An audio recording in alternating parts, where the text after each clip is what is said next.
ప్రభునందు ప్రియులైన మీకందరికీ యేసుక్రీస్తు ప్రభువారి నామంలో శుభవందనాలు తెలియజేస్తూ ఉన్నాం.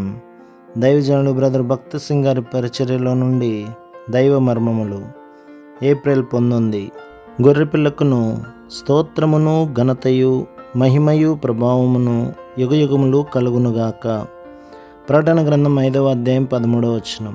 ప్రకటన గ్రంథం 5వ అధ్యాయం 11 నుండి 14 వచనాలలో మన కొరకై వర్ణించబడిన మహిమతో కూడిన మరొక దర్శనమును చివరిగా చూచెదము. ఏకగ్రీవముగా దూతల సమూహం అంతయు మహిమపరచబడిన సంఘముతో పాటు యేసుక్రీస్తు ప్రభును ఆరాధించుచున్నది. ప్రభువు బల్ల యొద్ద ఇదే వర్తమానం మనకు కలదు. నా దేవుడు రానయ్యున్నాడు.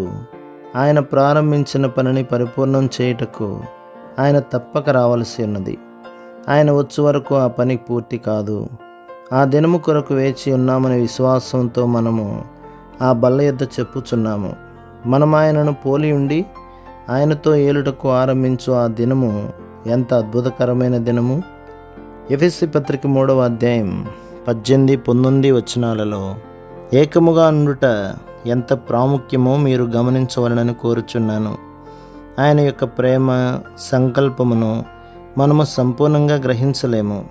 మీరు దేవుని సంపూర్ణత యందు పూర్ణులగునట్లుగా ప్రేమయందు వేరుపారి స్థిరపడి సమస్త పరిశుద్ధులతో కూడా దాని వెడల్పు పొడుగు లోతు ఎత్తు ఎంతో గ్రహించుకొనుటకును జ్ఞానమునకు మించిన క్రీస్తు ప్రేమను తెలుసుకొనుటకును విశ్వాసులందరి సహాయం మనకు అవసరము. ఇక్కడ ఒక గొప్ప మర్మము గలదు. ఒకే కుటుంబంగా మనము సమకూడినప్పుడు అధికమైన ప్రేమ, పరిపూర్ణమైన ప్రేమ కనబడును. ఈ కుటుంబంలో యూదుడని హెల్లేనీయుడని భేదముండదు. అనేక కుటుంబములకు, దేశములకు, జాతులకు చెందినప్పటికీ అందరూ ప్రభువులో పాలు పొందుచు స్వతంత్రులై ఐక్యమై ఉన్నారు. ఆయనను ఆరాధించుటకు వెళ్ళదము. ఆమెన్. ప్రభు మిమ్మును, మీ కుటుంబమును, మీ సంఘమును దీవించి ఆశీర్వదించునుగాక. ఆమెన్.